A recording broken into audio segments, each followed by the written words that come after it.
सुबह का वक्त एक व्यक्ति एक गांव में कुल्हाड़ी लेकर घुस जाता है और एक परिवार के 6 लोग को और एक परिवार के 3 लोग का कत्ल कर देता है। गांव के कुछ लोग छुप कर इस मंजर को देख रहे थे, लेकिन किसी में इतना हिम्मत नहीं था कि उस व्यक्ति के पास आकर कुल्हाड़ी छीने और पकड़ा जाए।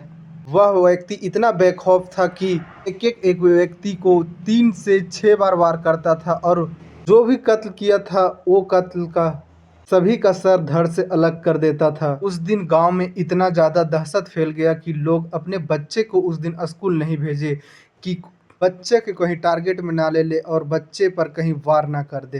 पुलिस आकर जब इस गांव में छानबीन की और वहां के लोगों को हिम्मत दिलाई, तब वहां के गार्जियन में थोड़ा हौसला आया और अगले दिन से बच्चे को स्कूल भेजना स्टार्ट किए। जिसने भी यह कहानी सुना उनका दिल सिहर सा गया। कहानी में आगे बढ़ने से पहले नमस्कार, आप देख रहे हैं द रियल क्राइम और मैं आपके साथ रंजीत गुप्ता। अगर वीडियो पसंद आए तो वीडियो को लाइक करें, चैनल को सब्सक्राइब करें और वीडियो को शेयर करें। और आप कमेंट करके यह ज़रूर बताएं कि आप कहां से यह वीडियो को देख रहे हैं और कमेंट में ये भी बताएं कि यह वीडियो आपको कैसा लगा। चलिए वीडियो में आगे बढ़ते हैं। उत्तर प्रदेश के लखनऊ में एक थाना लगता है मोहनगंज और वहीं एक गांव लगता है गोरा गांव। 25 अप्रैल 2009 का दिन था। एक महिला अपना घर में खाना बना रही थी और खाना बनाने के दौरान अपने पति से कई बार बोलती है कि नमक नहीं है, आप नमक ले आएं, लेकिन उसका पति सुनता ही नहीं। करीबन 20 बार आवाज़ देने के बाद उसके पति अपने पत्नी के पास आता है और जब पत्नी बोलती है कि मैं जब 10-20 बार ना बोलूं तब तक आपको सुनाई नहीं देता है, उसके बाद उसका पति गुस्से में लाल हो जाता है और जो भी कढ़ाई में बन रहा था वह कढ़ाई को उठाता है और ज़मीन पे ज़ोर से पटकता है और वहाँ घर से निकल जाता है। कुछ देर के बाद एक व्यक्ति अपने कांध पे कुल्हाड़ी लेकर आता है। संतोषी खाना बना रही थी और संतोषी के पास जाता है और उसके सर पे एक कुल्हाड़ी चलाता है, लेकिन संतोषी अपना गर्दन को झुका देती है और जो कुल्हाड़ी था वह उसके जबड़े में आके लगता है। संतोषी वहीं बेहोश होकर गिर जाती है। उसके बाद कुल्हाड़ी वाला आदमी आगे बढ़ता है घर के तरफ। घर में एक बच्चा होता है जो कि माँ के चीख सुनने के बाद वह उठ जाता है। 6 साल का बच्चा होता है, उसका नाम राम होता है। उसके बाद अगला कुल्हाड़ी वह राम पर चलाता है और करीबन 2-3 बार लगातार चलाता है। राम भी वहीं ज़मीन पर गिर जाता है और वह राम भी वहीं पर दम तोड़ देता है। उसके बाद कुल्हाड़ी वाला आदमी और आगे बढ़ता है। घर में 3 बच्चा और सो रहे थे। उसके बाद कुल्हाड़ी वाला व्यक्ति तीनों बच्चा पर अलग अलग वार करता है। किसी का गर्दन अलग कर देता है तो किसी का पेट और छाती अलग कर देता है। इस घर में सभी व्यक्ति को मारने के बाद वह निकल रहा था तो संतोषी फिर से वह व्यक्ति को देखती है और चीखने लगती है।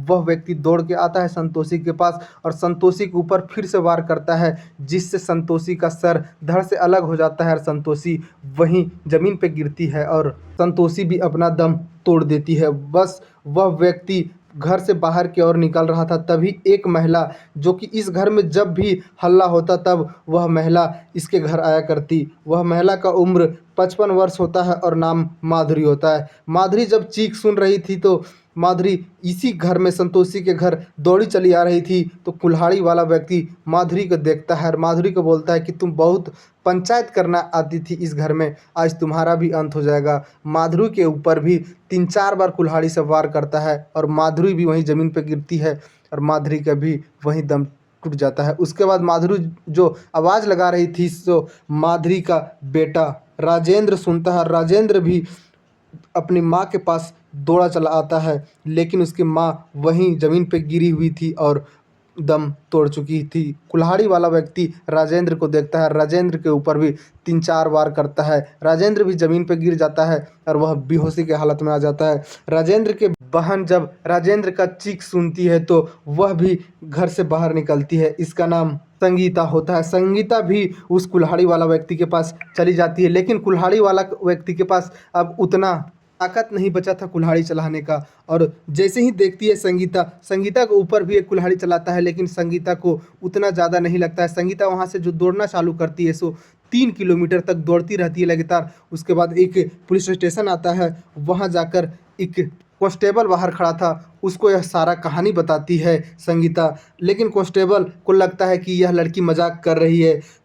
उसी वक्त थाने में एसएचओ अशोक कुमार आ रहे थे और वह लड़की एसएचओ के पैर पे जाके गिरती है और बोलती है, साहब जल्दी चलो, मेरा गांव नहीं तो मेरा गांव के सारे लोग को वह कुल्हाड़ी वाला व्यक्ति मार डालेगा। एसएचओ तुरंत अपना टीम के साथ उस गांव पहुंचते हैं।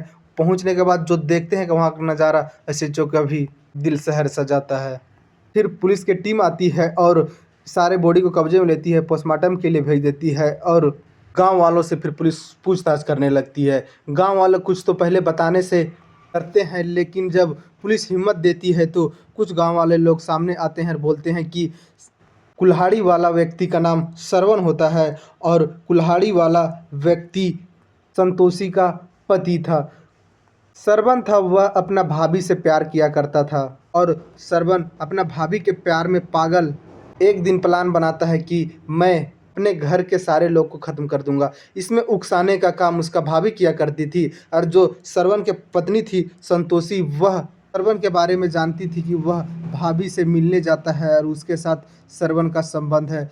तो संतोषी भी अपना पति को डांटा करती और हर बार रोक टोक किया करती। इसी छुटकारे की वजह से संतोषी का घर उजाड़ने का प्लान बनाता है श्रवण और एक दिन सुबह के वक्त थोड़ा सा अनबन में घर के बाहर जाता है श्रवण और एक कुल्हाड़ी लाता है और अपने घर के साथ में एक पड़ोसन के भी कत्ल कर देता है। पुलिस श्रवण को उठाती है और श्रवण के भाभी को भी उठाती है। 2016 में यह सुनवाई होता है। श्रवण को कोर्ट से मौत का सज़ा सुनाया जाता है और जज साहब ये भी बोलते हैं कि श्रवण को जितना बड़ा भी मौत का सज़ा दिया जाए उतना कम है, इसलिए कि इसने एक बच्चे का नहीं 3 से 4 बच्चे का कत्ल किया है। जो बच्चे अभी सिर्फ पृथ्वी पे आए थे, नहीं उसको दुनियादारी के बारे में पता था, लेकिन एक व्यक्ति अपना हवस की वजह से इतना लोगों का जान ले लेता है। इस कहानी के सुनाने का मकसद मेरा किसी का भावनाओं का ठेस पहुंचाना नहीं है, बल्कि सभी को जागरूक करना है। इस कहानी में इतना ही। जय हिंद, जय भारत।